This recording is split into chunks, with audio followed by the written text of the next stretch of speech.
Total daily energy expenditure is how many calories you burn throughout the day for all of the things that you do. Eating, resting, exercise, everything. So your TDEE is split up into 4 different groups. You've got your BMR, which equates to about 70% of your total calories.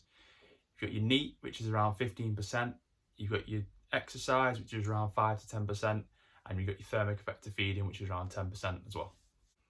Now, your BMR is a massive amount of your total daily calories.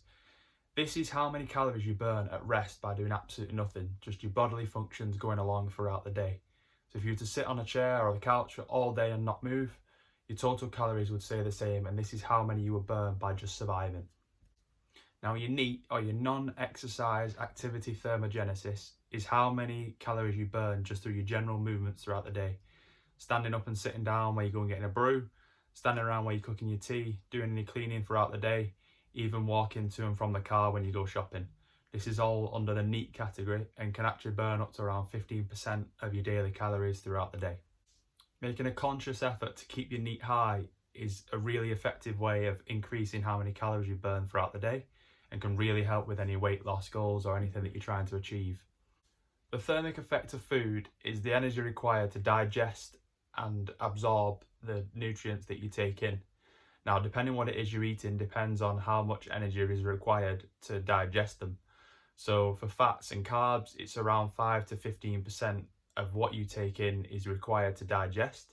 Now with proteins, it's more like 20 to 35% of the energy you take in is then required to digest and absorb those foods.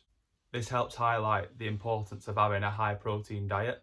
So not only does protein help repair and rebuild your muscles, it can also help with increasing how many calories you're burning throughout the day through your eating.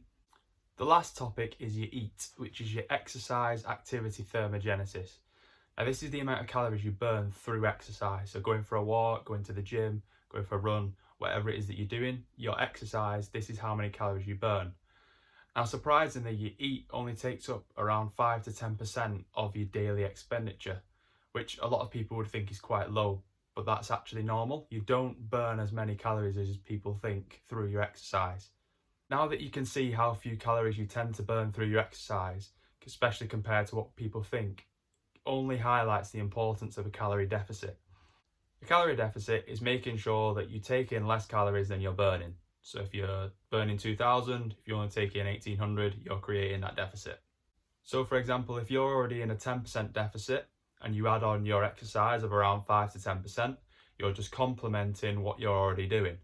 Now, if you then miss a workout or you decide not to go for a run one day, most people think that it's the end of the world and it ruins the diet and it ruins all the progress.